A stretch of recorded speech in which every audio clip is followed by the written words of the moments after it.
السلام عليكم ورحمة الله وبركاته. حبايب قلب مس سهير عاملين ايه؟ المرة اللي فاتت خلصنا الوحدة، فزي ما انتوا قلتولي في الكومنتات يا مس اعملي مراجعة على الوحدة، يا مس اعملي مراجعة على الوحدة. ما حدش قال ان احنا نخلص المنهج ونعمل مراجعة في الاخر تقريبا. فخلاص اوكي، هنعمل مراجعة النهاردة على اول وحدة بإذن الله. بعد ما تخلصوها وتقولولي ان الوحدة دي تمام تمام يبقى هنزل لكم الوحدة التانية على طول. يعني أنا بإذن الله هنزل الوحدة التانية برضو، بعدين هعمل عليها مراجعة. الوحدة التالتة والرابعة نفس النظام. بعد كده هنعمل مراجعة نهائية زي الترم اللي فات، نلم فيها أهم النقط اللي بإذن الله مش يخرج عنها الامتحان. فأول حاجة كده صلوا على النبي وركزوا، يلا تعالوا نبدأ. طبعا من كتاب الامتحان زي ما قلتلكوا، اللي هو الملحق بتاع الكتاب. ما بلاش كلمة ملحق عشان الفعل اللي هو الكراسة بتاعت التدريبات بتاعت الكتاب. طيب، عندنا في الأول هنحل الأسئلة بتاعت الكتاب المدرسي، وأنا من النوع اللي بيحب أسئلة الكتاب المدرسي جدا، لأن هي بتبقى مهمة وبتبقى في نفس الوقت أسئلة موضع امتحان. طيب، أول حاجة بيقول لي إيه؟ اللهم صل على سيدنا محمد كده. كسر الروابط الموجودة في جزيئات المواد المتفاعلة وتكوين روابط جديدة يسمى نقط. طيب خلاص يا مس، ده تعريف سهل وكلنا عارفينه. أول ما ألاقي كسر روابط وتكوين روابط يبقى أنا بعمل تفاعل كيميائي. وبالنسبة بقى لموضوع النقط محدش يعلق عليها عشان دي ما بتكتبش نقط، هما قالوا لي كده والله. طيب، تاني حاجة سرعة التفاعلات الكيميائية نقط بارتفاع درجة الحرارة.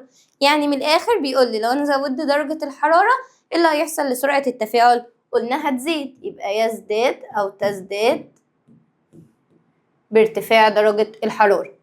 طيب، عمليتان الأكسدة والاختزال عمليتان نقط، قلنا متلازمتان.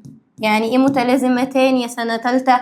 يعني الاتنين بيحصلوا في نفس الوقت. احنا قلنا أكسدة واختزال، لو حد اتأكسد يبقى طبيعي التاني حصل له عملية اختزال. ليه؟ أنا معايا أكسجين فأنا كده خلاص عامل مؤكسد، جه حد تاني عامل مختزل هيسرق مني الأكسجين فأنا يحصل لي اختزال وهو يحصل له أكسدة. يبقى احنا الاتنين بنعمل نفس العملية في نفس الوقت، يبقى الأكسدة والاختزال بيحصلوا في نفس الوقت، يبقى هما عمليتان متلازمتان يعني بيحصلوا مع بعض. طيب، أعد كتابة العبارات التالية بعد تصويب ما تحته خط. ركزوا السؤال ده لما يجيلكوا ما تصوبوش بس، انتوا بترجعوا تكتبوا تاني بس تعدلوا بقى الغلط، يعني تشيلوا الكلمة الغلط وتحطوا الصح وتعيدوا الجملة دي تاني عشان بس ما تنقصوش على حاجات تافهة الله يهديكم. هنا بيقول لي زيادة تركيز المواد المتفاعلة يجعل عدد التصادمات بين الجزيئات أكبر فتقل سرعة التفاعل. والله أبدا، احنا عارفين بدل التركيز زاد يبقى سرعة التفاعل تزيد. وانتوا بقى من غير السؤال، انتوا أول ما بتشوفوا كلمة تقل دي بتشيلها وتكتبوا تزيد، ولو كاتبلك تزيد تحتها خط يبقى هتشيلها وتكتب تقل. بس أنا مش عايزة كده، نقرا السؤال الله يهديكم. عشان في أحيان تبقى تساوي، في أحيان مثلا تظل كما هي كده، فمش عايزة ان انا الفهلوة بتاعت الحل بتاعتنا دي. فانا دلوقتي بيقول لي ايه لما ازود تركيز؟ يعني لو انا جايبة مثلا خل وايه وحمض كبريتيك مثلا، مية نار مثلا، اكيد مين تركيزه اعلى؟ مية النار يا مس، اللي هو حمض الكبريتيك مثلا. حمض الكبريتيك اللي هو تركيزه اعلى اكيد هيعمل تفاعل اسرع. يعني انا لما احط مية النار واحط خل اكيد مية النار هتخلص اسرع، صح؟ يبقى انا كل ما ازود التركيز بتاعي بيزيد سرعة التفاعل الكيميائي، عشان كده غيرت تقل وكتبت تزيد. طيب، تنحل معظم كربونات الفلز عند تسخينها الى فلز وثاني اكسيد الكربون. غلط، احنا كان عندنا كربونات الفلز بتديني اكسيد الفلز وثاني اكسيد الكربون، يبقى اكسيد الفلز. طب يا مس انا مش فاكره كانت بتديني ايه، اعمل ايه لو جالي السؤال بس انا مش فاكر كان بيدي ايه؟ اعمل اي كربونات فلز، واحنا كان عندنا في المنهج يعني اللي هو كربونات النحاس.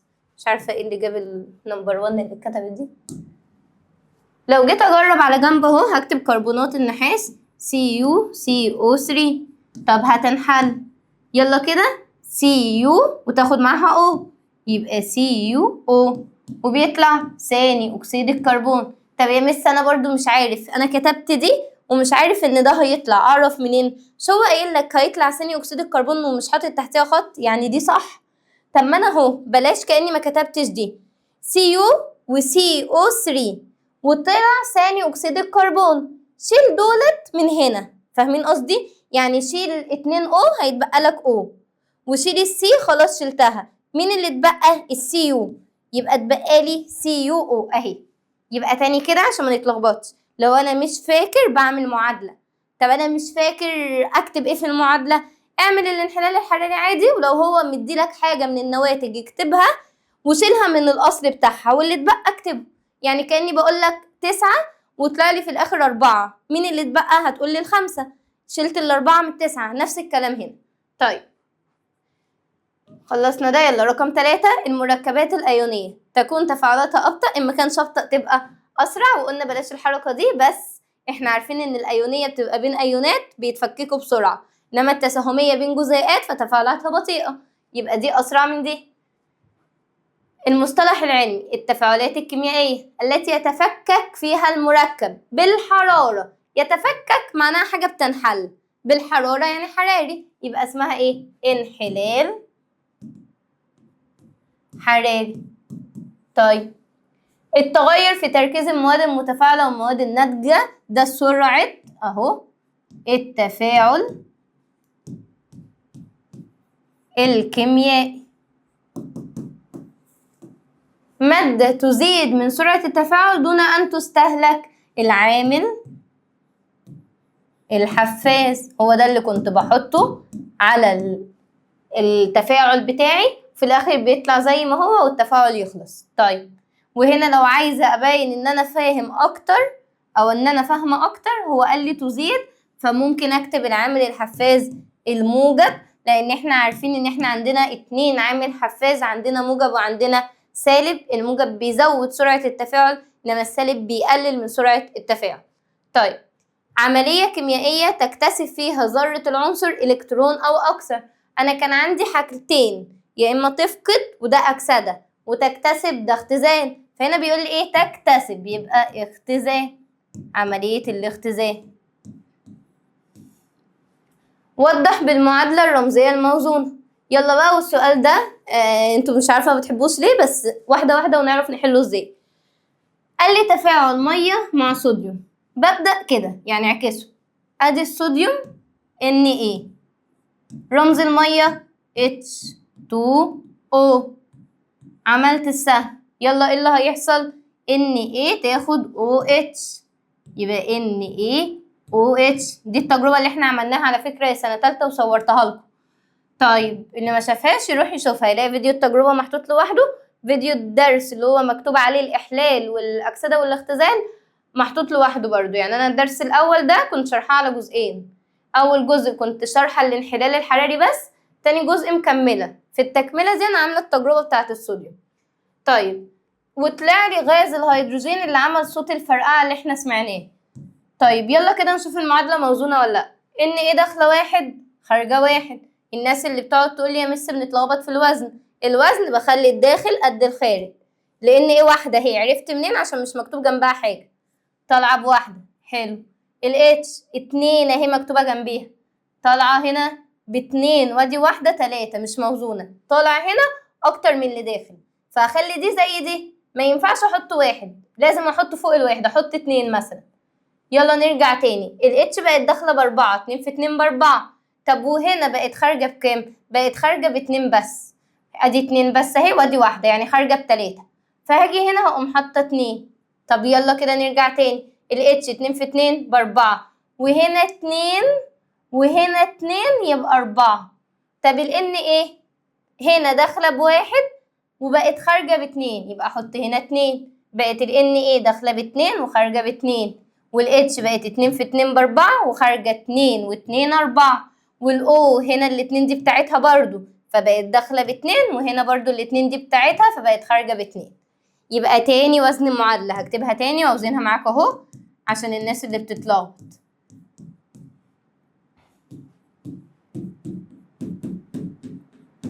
يلا تاني، ان ايه 1 خارجه 1 مفيهاش مشاكل، الاتش ب2 وخارجه ب3، لا هنا اكتر، حطيت جنبها 2 بقت ب4، وهنا 3. محدش يجي يقول لي حط الاتنين هنا، ما انا لو حطيت الاتنين هنا هتبقى 4، 2 في 2 ب4، و1 بقت 5، بقت هنا اكتر برضو، فحط جنب اللي مفيهاش ارقام، يبقى هاجي هنا واحط الاتنين اهو. خلاص الاتش كانت وزنت 2 في 2 ب4، وادي هنا 2 اتش وادي هنا 2 بقت 4. بس لان ايه بقى فيها مشكله ان هي بقت خارجه ب2 وداخله واحده، فحطيت هنا 2 عشان اخليها زيها. وارجع اتاكد تاني ب2 خارجه ب2 ب4 خارج 2 و2 4. الأول 2 دي بتاعتها زي ما قلت لكم يبقى 2 وهنا 2 يبقى موزون. طيب تاني معادلة انحلال نترات الصوديوم بالحرارة. طب يلا انحلال يعني أنا هكتب المركب وجنبيه سهم عليه مثلث اللي هو حرارة. طب نترات الصوديوم، الناس بقى اللي مذاكرة الصيغة اللي في أول درس خالص هي اللي هتعرف تحل. طب نترات الصوديوم دي عبارة عن إيه؟ Na صوديوم أهو Na، نترات NO3، كان ده أحادي وده أحادي فبيروحوا مع بعض، يبقى المركب NaNO3 سهم عليه حرارة عشان ده انحلال حراري. طب نترات الفلز كان بيطلع لي ايه؟ نيتريت الفلز وغاز أكسجين، يبقى نيتريت الصوديوم وغاز أكسجين، يبقى NaNO2 دي النيتريت اهو، نقصت O من هنا زائد O2 اللي هو غاز الأكسجين. يلا نوزن المعادلة. ال Na داخلة بواحد خارجة بواحد، ال N داخلة بواحد خارجة بواحد، ال O داخلة ب3 خارجة ب4، نفس الكلام هقوم حاطة هنا 2. يلا ال Na بقت داخلة ب2 وخارجة بواحد، هقوم حاطة هنا 2. يلا ال Na داخلة ب2 خارجة ب2، ال N داخلة ب2 وخارجة ب2، ال O 2 في 3 ب6. طب هنا 2 في 2 ب4 زائد 2 6، يبقى المعادلة موزونة. طيب تالت معادلة، ثواني امسح دي عشان ايه محدش يفتكر دي حل اخر واحدة.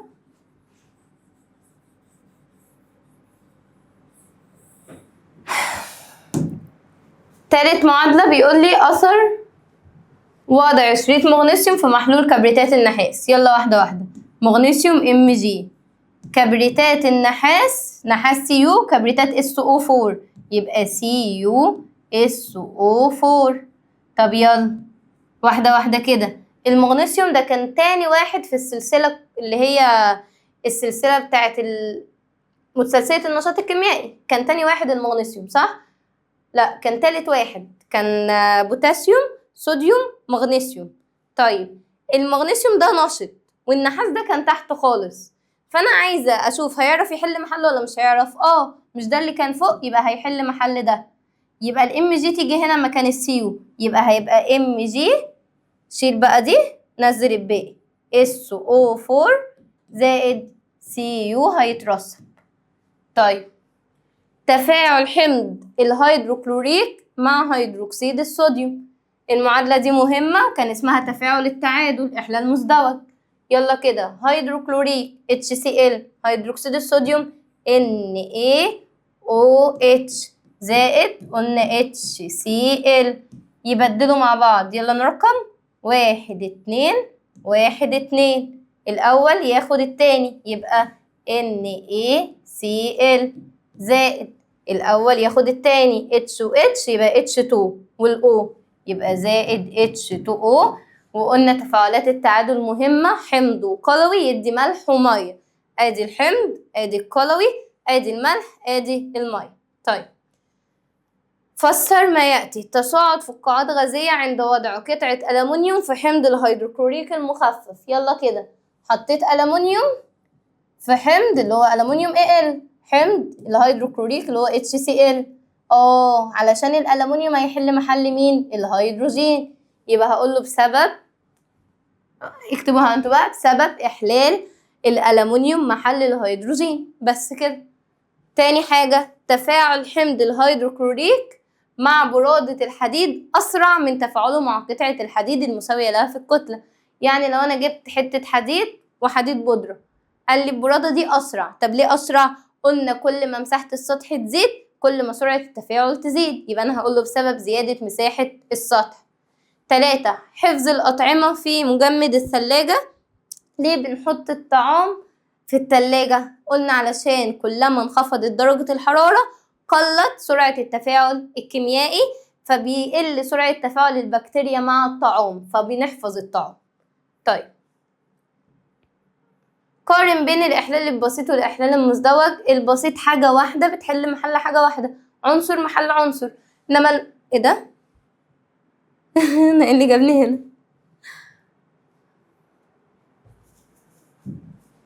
إنما المزدوج كان 2 بيبدلوا مع بعض، كنت بقول تبادل شقين الأيونين بتوع المركب.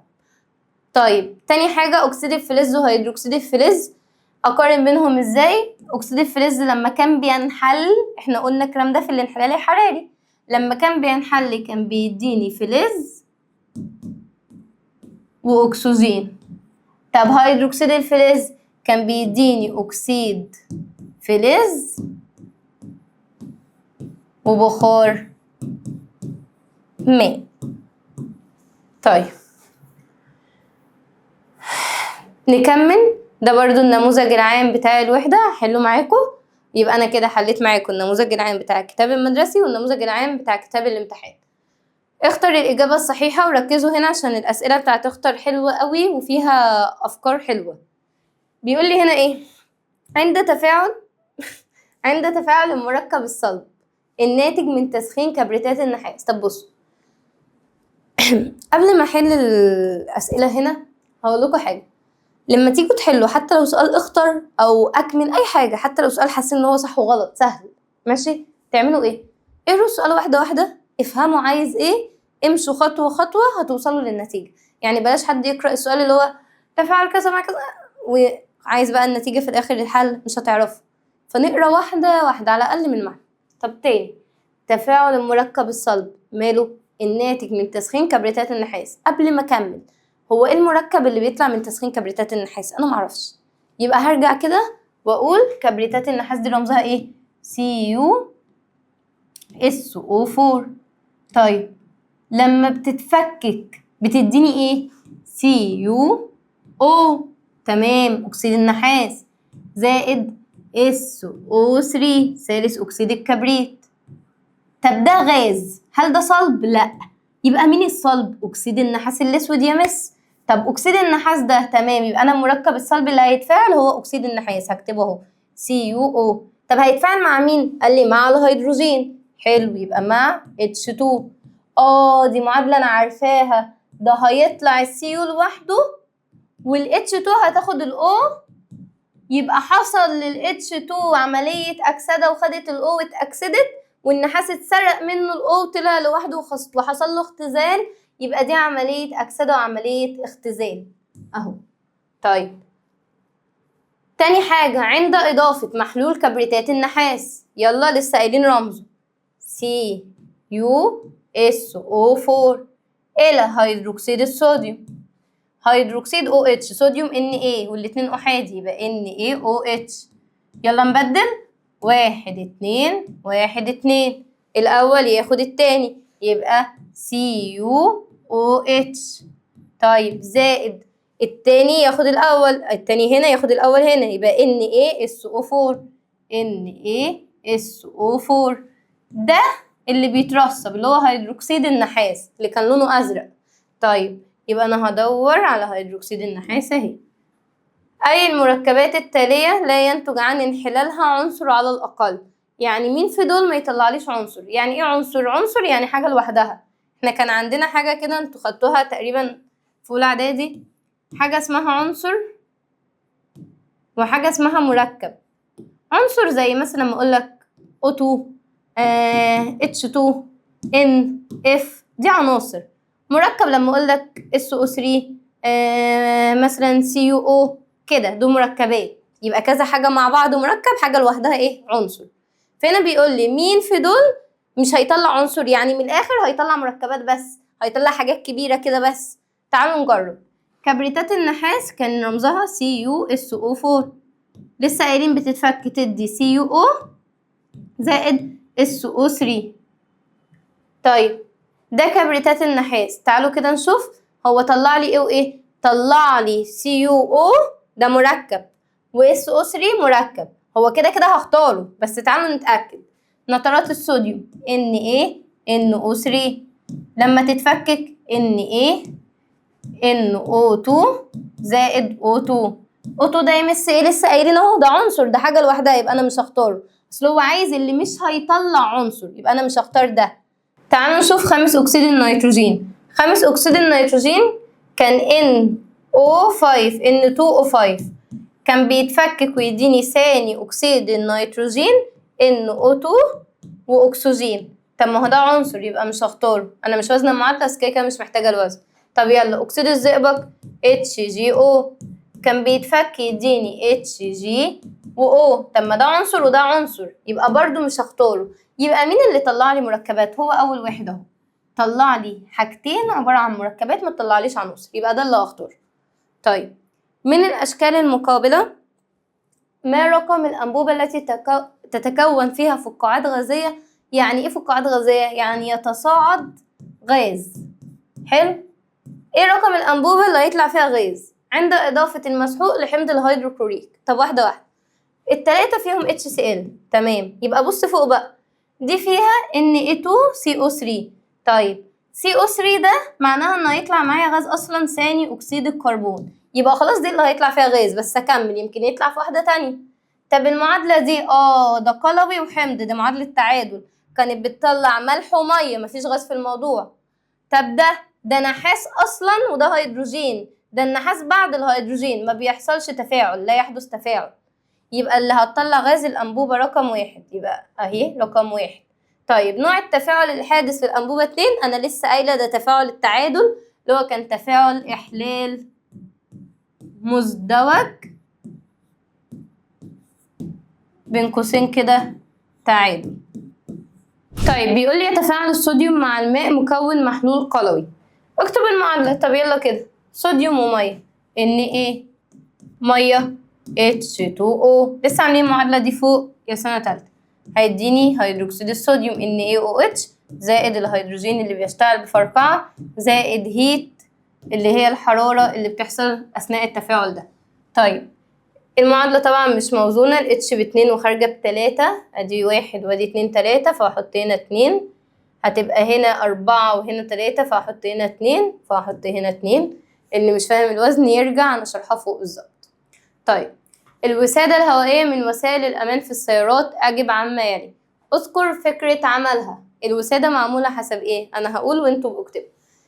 الوسادة الهوائية قلنا ده كيس، اللي بيحصل بيبقى محطوط في عجلة القيادة، لما السرعة تنخفض بشكل مفاجئ، عند الانخفاض المفاجئ للسرعة بيحصل انحلال حراري بسبب الشرارة الكهربائية لأزيد الصوديوم، في مادة اسمها أزيد الصوديوم.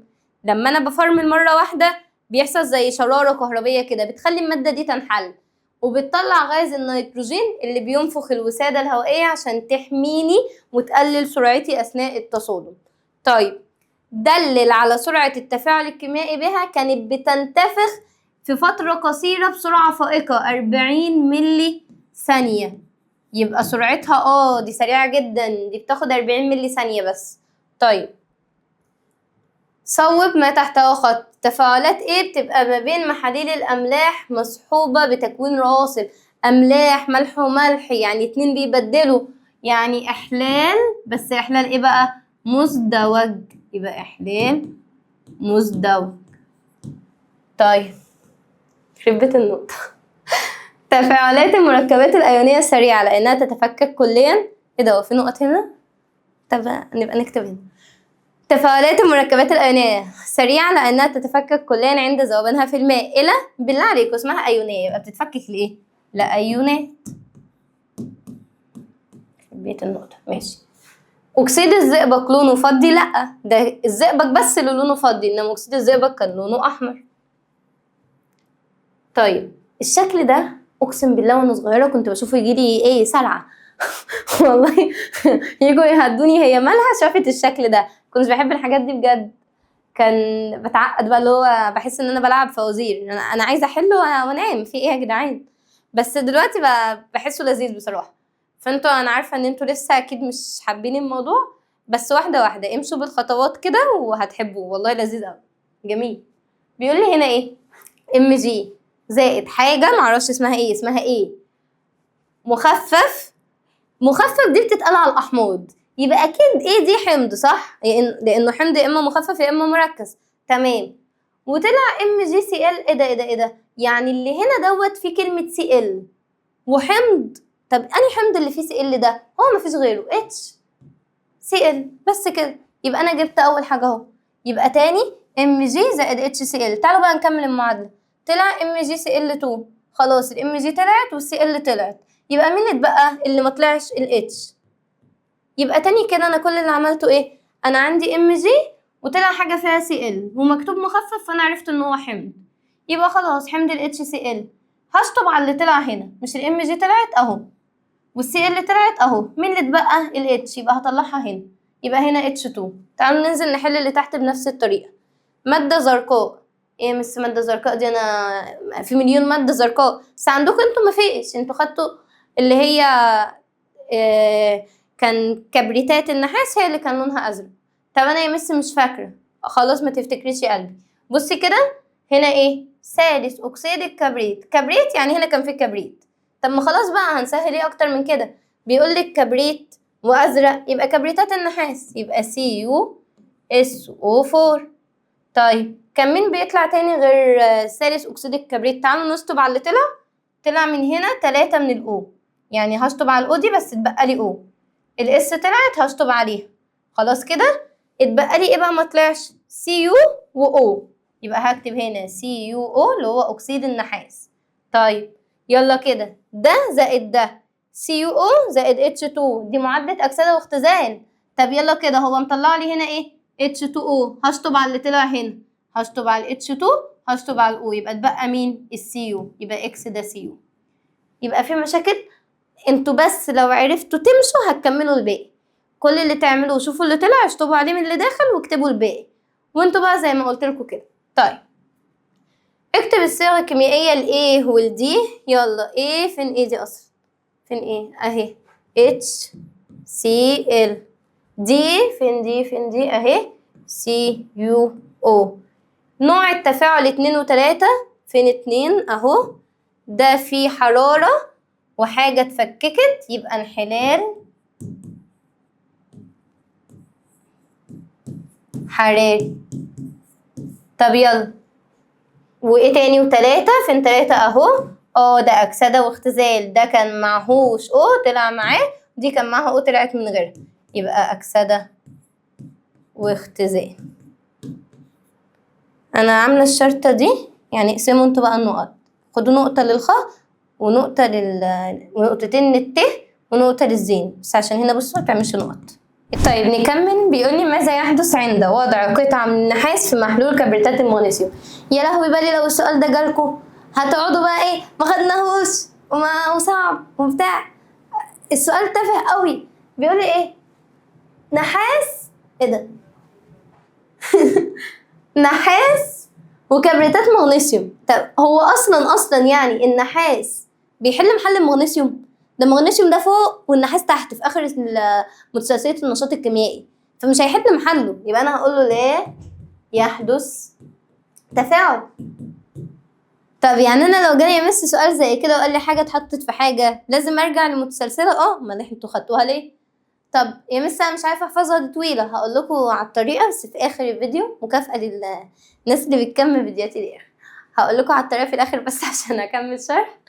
وهي طريقه لذيذه كده جميله هتحفظوها بيها، وبعد كده لو جالك اي حاجه ارجع اكتب المتسلسله وبعدين شوف الحاجه دي لو فوق يبقى هتحل محل اللي تحت عادي. طب لو هي اصلا تحت لا ما تحلش محل اللي فوقيها زي هنا كده. طيب تاني سؤال بيقول لي تسخين الراصب المتكون من تفاعل هيدروكسيد الصوديوم مع كبريتات النحاس. طب واحدة واحدة. هيدروكسيد الصوديوم ده NaOH زائد كبريتات النحاس ده CuSO4. حلو. يلا كده ادي 1 2 1 2 نبدل. Na هتاخد التاني الأول ياخد التاني يبقى NaSO4 زائد الأول ياخد التاني يبقى CuOH بس النحاس ثنائي يبقى باي 2. وده كان راصب أزرق من هيدروكسيد النحاس. فأنا قال لي إيه بقى في السؤال؟ تسخين الراصب، يعني هاخد ده أسخنه. يبقى أنا هاخد على جنب أهو CuOH باي 2 وهقوم عاملة له انحلال حراري مسخناه. دي معادلة الانحلال. يبقى إيه اللي بيطلع؟ أكسيد النحاس CO زائد بخار المية H2O. شوف المعادلة موزونة ولا لأ؟ النحاس داخل واحد خارج واحد، الO داخلة باتنين خارجة واحد وواحد اتنين، الH داخلة باتنين وخارجة باتنين، يبقى المعادلة موزونة. يبقى السؤال ده لو جه سنة تالتة ده معادلتين في سؤال. هو قالك هسخن الراسب اللي جه من التفاعل كذا كذا، عشان تكتب التفاعل وتطلع الراسب وتسخنه وتعمل المعادلة التانية. يبقى السؤال لو جالنا على مهلنا بالله عليكم، عشان في ناس كتيرة قوي وطلابي والله مش هبعد بديهم يحلوا يقوموا عاملين ايه؟ كاتبين لي المعادلة دي كده وخلاص ويقولوا ان احنا هنسخن ده. طب يا حبيبي، طب ما انا اسخنه بقى، اسخنه انا يعني سخنه انت يا حبيبي.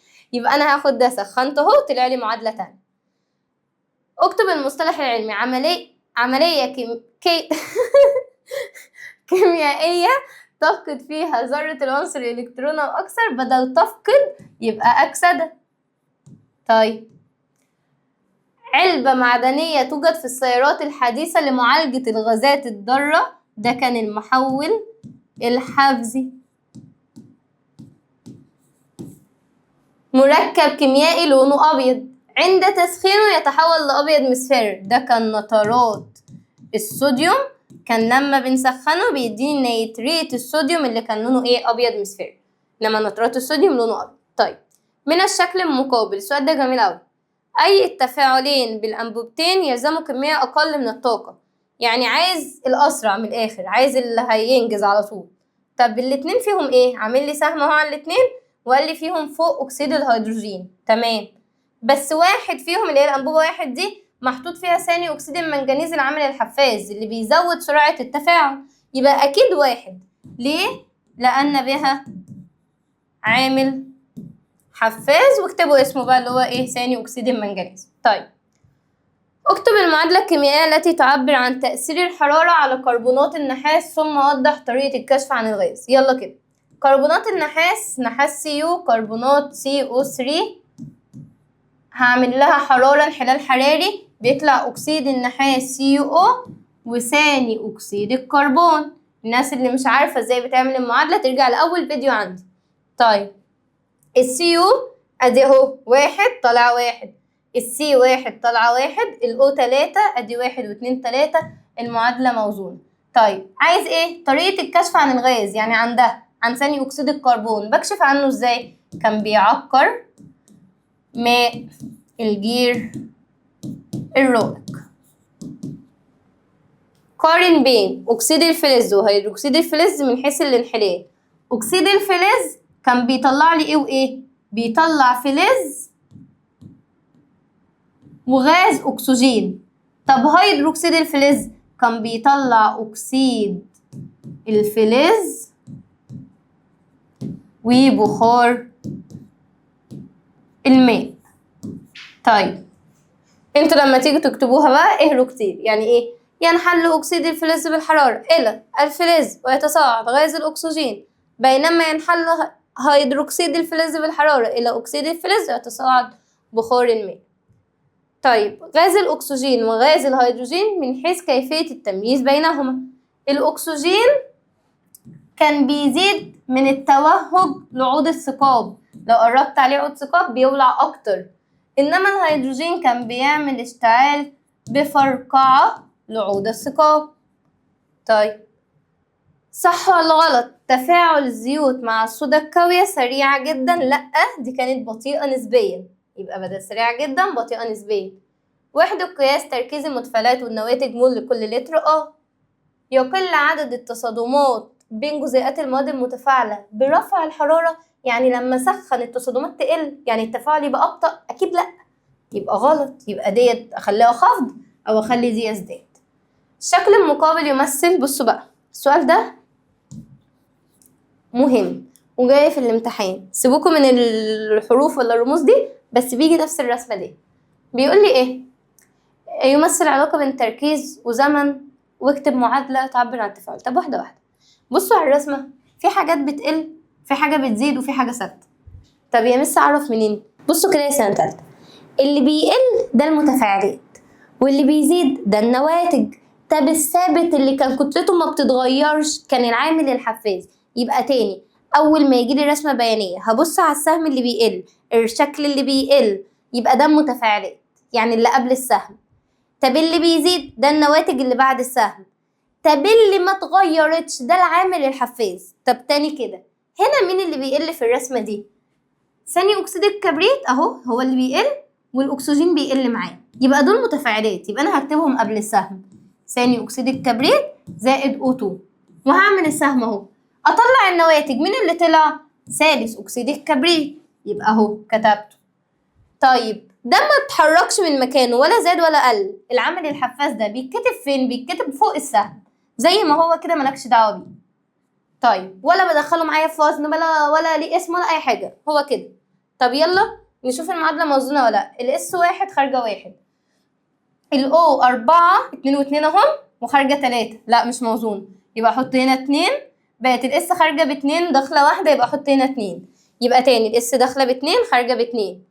الاو 2 في 2 ب4 و2 6، وهنا 2 في 3 ب6. 2 طرق سلك من الحديد كتلته 10 جرام، وكذلك برادة حديد نفس الكتلة يعني برضو 10 جرام، يعني جايبة سلك 10 جرام وبودرة حديد 10 جرام في مكان رطب. مين هيصدي الأول؟ أكيد البرادة، يبقى هقول له برادة الحديد. مع التعليل ليه هي اللي هتصدي الأول؟ هقول له لأن برادة الحديد عندها مساحة إيه؟ سطح، زيادة مساحة السطح، فيزيد عدد الجزيئات اللي هتخش التفاعل فيزيد سرعة التفاعل. عارفين نفس الفكرة لو بتعملوا مثلا ايه شوربة مثلا او حاجة هتحطوا فيها مرقة دجاج، لو انا جبت المكعب بتاع المرقة وحطيته زي ما هو كده، ولو انا جبته فتفته وحطيته، امتى يختلط اسرع ويدوب على طول؟ لو انا مفتفتاه، صح؟ لان انا كده بزود مساحة السطح المعرضة للتفاعل. ليه؟ المكعب، ركزوا معايا، المكعب بيبقى مقفول كده، فاللي بيتعرض للتفاعل السطح من بره، انما من جوه لسه، فده بيدوب بعدين يخش على اللي جوه بعدين على اللي جوه، فبياخد وقت. انما لو انا مفتفتاه اصلا كده، خلاص الميه هتخش في ساعتها هنا، او اي حاجه المواد المتفاعله هتخش هنا كده ما بين الجزيئات كلها فيخلص التفاعل. نفس الكلام، انا عندي هنا الحديد البودره هو اللي هيبقى اسرع بسبب زياده اهو مساحه السطح. طب لما مساحة السطح تزيد ايه اللي بيحصل؟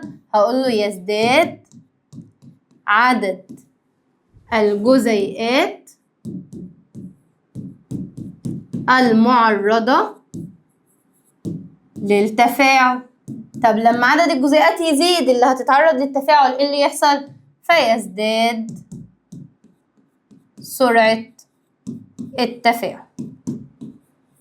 طيب وضح العامل المؤكسد والعامل المختزل في تفاعل غاز الكلور مع فلز الصوديوم مع كتابة التفسير العلمي. طب تاني قال لي عايز عامل مؤكسد وعامل مختزل في تفاعل مين مع مين؟ كلور وصوديوم. الكلور والصوديوم، الكلور ده كان Cl17 والصوديوم كان Na11. طب انا مش فاكر ده، هو كاتبهم لك اهو. يلا كده الصوديوم نوزعه 2 8 1، هتفقد الكلور 2 8 7 هيكتسب. طب ما احنا عارفين ان اللي بيفقد بيحصل له عملية أكسدة، واللي بيكتسب بيحصل له اختزال. تعرفوا تعكسوا بقى؟ هو عايز مين؟ العامل المؤكسد والعامل المختزل، فأنا هكتب هنا عامل مؤكسد، وهنا بلاش اكتبها هنا، خلونا نكتبها كده على جنب، هكتبها لكم هنا عشان متلخبطوش. هنا اللي حصل له أكسدة ده قلنا نعكس، يبقى هو عامل مختزل اهو، واللي حصل له اختزال اعكس يبقى هو عامل مؤكسد. طب مع التفسير يعني انا من الاخر كده هحل اكتب ايه؟ هكتب هنا ان ايه قلنا ماله؟ عامل مختزل. ليه؟ لانه فقد الكترونات، يبقى هكتب في الحته دي لانه فقد. طب الCl عامل مؤكسد. ليه؟ لانه اكتسب الكترونات. يبقى تاني كده انا وزعت الاتنين، اللي فقد حصل له عمليه اكسده يبقى هو عامل مختزل، واللي اكتسب حصل له عمليه اختزال يبقى هو عامل مؤكسد. طب ده ليه مختزل؟ عشان فقد. طب ده ليه مؤكسد؟ عشان اكتسب. علل تبريد الأطعمة يحفظها من التلف لفترة زمنية طويلة. قلت لأن بخفض درجة الحرارة بقلل سرعة التفاعل الكيميائي، فبقلل تفاعل البكتيريا مع الطعام، وده اللي بيحفظه من التلف. حلين السؤال ده من شوية. يبقى لأن بخفض درجة الحرارة تقل سرعة تفاعل البكتيريا مع الأطعمة، مما يؤدي لحفظها لفترة أطول. طيب أنا لحد هنا أنا خلصت كده. الوحدة دي لذيذة مفيهاش حاجة، كل اللي فيها إن احنا نفهم، نعرف نعمل معادلة، نعرف نربط الدروس ببعض، ما ناخدش الحاجة معلومة كده ونرميها، لأ نحل كتير. بالحل كتير الوحدة دي هتظبط معاكم. حلو. وقلت لكم قبل كده اللي يقف مع حاجة يبعتلي. كان في حاجة فاكرة اتكلم فيها. في ناس بتخش تبعتلي مس هاتي الأسئلة. حبايبي أنا بعمل PDF لسه للمراجعة، لما اعمله هطلع اقول لكم يا شباب PDF معايا اللي عايزه يبعت لي. انما حاليا انا كان قصدي اللي معهوش اسئله يبعت لي، ان انا كنت هبعت له الكتاب عادي جدا. فاللي معاه الكتاب خلاص، اللي معهوش انا ممكن ابعته له PDF زي كده عادي. انما لو معاكي الكتاب حل منه لحد ما انا اعمل الاسئله، وانا اللي هبعتها لكم بنفسي وهطلع اقول لكم. طيب اللهم صل على سيدنا محمد. كنت عايزه اقول لكم الحته بتاعت مسلسلات النشاط الكيميائي ازاي تحفظوها. هي طريقه مش بتاعتي، يعني الطريقة دي تقريبا بتتورث يعني. القلم اهو ماشي. كان في طريقة بيقول لك ايه بقى، حكاية كده. بيقول لي بوسي، انا مش عارفة هنا هتكتب ولا لأ. اكتب يا حبيبي واستهدى بالله.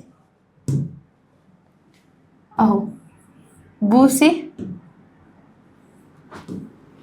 صاحبة باسم. بوسي صاحبة باسم عادي جدا، 2 بني ادمين. مالها؟ كانت ماشية، واعذروني والنبي على الخط ده بس مش بعرف استخدم الحاجات الحديثة دي. ماشي خليني هنا لوحدها.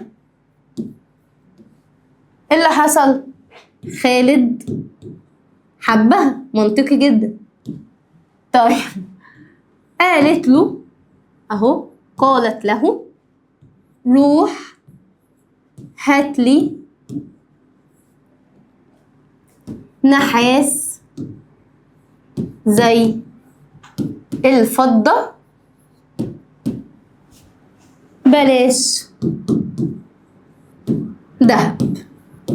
البنت قنوعة مش عايزة دهب.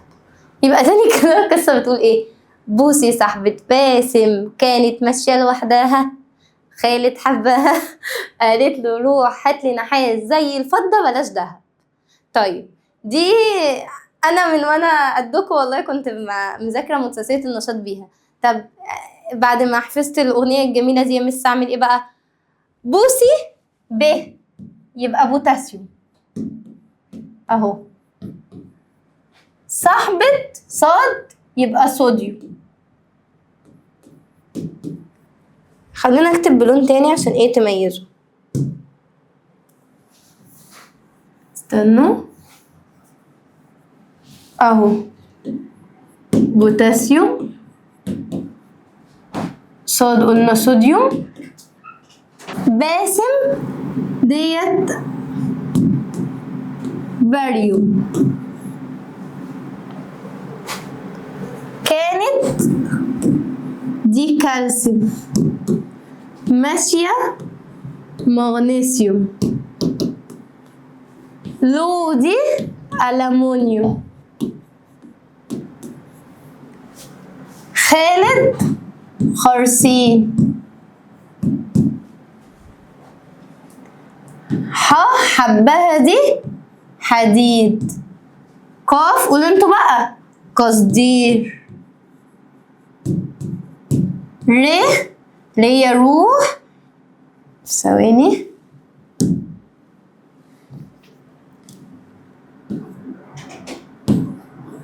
رصاص، ها اللي هي هاتلي يبقى هيدروجين،